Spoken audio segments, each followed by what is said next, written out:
Hello, BookTube. I have a tag for you today on this beautiful, warm day here in Boston. I've been spending most of the day peacefully reading on the couch in the other room, listening to the howling 190-mile-an-hour wind gust hurling around the garbage cans like they were children's toys. I haven't yet dared to step outside and see what the damage is, but I'm sure that the house has no garbage cans anymore. God knows how many miles away from here they are now. But that didn't affect the reading. The reading was lots of fun. But I've also been catching up. I'm still catching up on all the BookTube channels that I missed while I was gone. I watch a lot of BookTube, and I'm behind, and that puts all the current reading, the current viewing behind as well. But I saw a tag, and I wanted to do it. Because I used to be the queen bee of tags around here, and I don't do them anymore. This is the New Year's book tag. I've been watching all of the videos that people have been making where they not only assess 2019 in terms of books, but also look ahead to 2020. I resisted making any kind of video like that myself, the former for the obvious reason that I do a gigantic roundup of my reading in any year at the end of that year on my book blog, Steve Reads. I didn't feel in 2019 behooved to do any kind of echo of that here when you can go and read it at enormous length. And plans for the future, I guess, that'll be this tag. This was on Bookables from a couple of years ago, and I saw it on Triumphal Reads just recently. I'll leave a link to his video down below. And it's a series of questions about, what you're thinking and planning about the future. Fairly predictable stuff, but still deeply interesting to me. So question number one is a little bit on the difficult side. We start with the hardest one, and that is, how many books are you planning to read in 2020? I am planning to read a freakish number of books. I want to exceed the grand total of what I did in 2019, which was the highest total of any year of my life. My totals have been going up. I don't do anything except read, so my totals have been going up year by year, and I'm hoping to exceed that. It's a freakish number. There's no reason to say it. New people watching this channel won't believe it for a second, and I don't blame them. Although I would stress again, I have been doing this for a long time, and I don't do anything else. And also, unlike a lot of Generation Z, I don't have any problems with the powers of concentration. When I read, I'm not constantly stopping to have my favorite snack or my favorite drink or shift position or check my phone every 35 seconds. I'm not doing anything like that. And if you did the same thing, in other words, if you were in a comfortable solitary confinement cell and you had all the books that you could possibly read and you had nothing else to do, you would do the same thing. You would also hit the same kinds of numbers that I do. Plus, I don't sleep as much as a normal person does, so I spend a lot of time doing it. But so there's no point in a specific number. It's a huge amount. It's 4 digits, and I'm hoping that it will be higher in 2020 than it was in 2019. We're on a very good start because all I've been doing all year is reading. Question number 2: name 5 books that you didn't get to read in 2019 but want to make a priority in 2020. And for me, there aren't 5. Because my whole goal is all I read is new releases. Virtually all I read is new releases. The occasional older thing that I get from the Brattle Bookshop or a charity bookshop here in Boston. But 99% of what I read is new. And I pay attention to a dozen, maybe 20 different genres, and I try to read everything new or important in them. And since that's my goal, and since that's what I'm set up to do, I don't have typically at the end of a year 5 things that I wanted to read and didn't get to. But there is one, a notable example from 2019. I don't know what happened.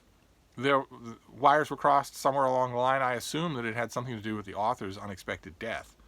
But Edison by Edmund Morris, a big fat biography of Thomas Edison by one of the greatest biographers of the 20th century, was going to publishers when he died, and I never got a copy. Never got an advance copy. Never got a finished copy. Probably will never get a paperback. It was like it didn't exist. A major work in my favorite genre, and it was like it didn't exist. I never saw it. I never saw it. So I will get around to reading it when I find it at a library book sale or something like that. But it was a notable exception for 2019, especially noticeable for me when I was making my best biographies of the year. It would certainly have made that list, but I was never sent a copy. I requested it many times and was never sent it. So that's a big gap. That haunts me still, is that there's a major book from 2019 that I didn't read. But I'll get to it. Then question number 3, what genre do you want to read more of in 2020? And I've been thinking about this, and the thing that came to mind is was prompted almost by accident, and that thing is self-published books. And the accident is that I was ordering something on Amazon the other day, and there was one of those pop-up little teasers that they do. Do you want to join Amazon Prime for free for a month? Do you want to join Amazon Prime for free for a month? You can have a free month to see whether or not you like it, and then if you do, it's something like $12 a month after that. And I have resisted. I have always seen those pop-up teasers, and I have always thought about it, because Amazon Prime gives you access to a lot of stuff that you don't have as just a casual Amazon customer. I've been thinking about it, and then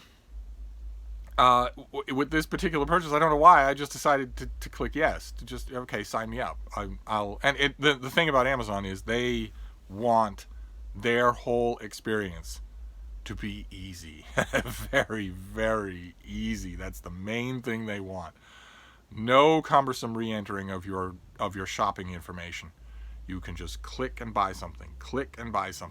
They want the experience to be completely easy.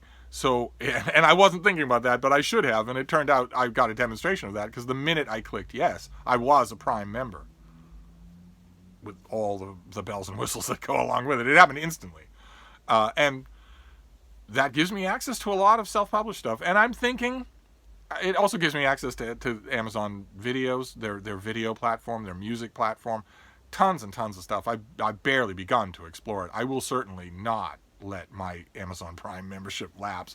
The only thing I'm thinking is that maybe go one step more and do Amazon Unlimited, which gives me even more in terms of books, which is the main thing that I would use it for. And the main reason that I would do that would be self-published works. There's a vast, vast ocean of self-published stuff out there. Some of it with now 10 years of loyal followings. Some of it brand new and bristling with talent. And I don't see any of it. And that's wrong. That's very, very wrong. So I'm gonna use that on a whim, impromptu, almost accidental signing up for Amazon Prime as sort of a nudge to me in 2020 to delve more into that, to read at least 10 or 20 self-published books a month, and get in lots of different kinds of self-published stuff, to get a feel for what's out there. So that it'd be self-published stuff for 2020. Then question number 4 is name 3 non-book related goals for 2020. Some of mine are going to sound familiar. Start a garden. This time I'm serious about it. This time I'm definitely going to at least try it, even though it involves stooping and digging and sweat. There's a tiny little patch of ground. It's perfect for something small. I'm going to try to grow 1 flower. That's all. I'll start that small. I'm going to plant flowers and see if they live. And then I'll go from there. But also, I want to enhance my cooking skills. I have a bunch of equipment. I have done a bunch of reading. I've done a bunch of test trials. So I want to try that. Just basic stuff. Basic stuff. I want to get better at cooking beans, better at cooking rice, that sort of thing. And also, another non-book related goal for 2020 is the same as every other year, which is to make new friends. I love making new friends. So meeting new people, emailing new people, getting to know new people, that's always fun. Nothing wrong with having old resolutions, right? They're still good. Then question number 5, what's a book you've had forever that you still need to read? These kinds of questions, I think there's one more in this list, aren't really aimed at someone like me. I don't have any books that I've had forever that I still need to read. So let's just move on. Question number 6 is, what is one word you're hoping 2020 will be? What's one word that you want to associate with 2020? And for me, on a number of different levels, that word is restorative. I would like 2020 to be restorative. And that's it, except for number 7, which is to tag people. And I have people that I want to tag. I want to tag Matthew at Mayberry Book Club.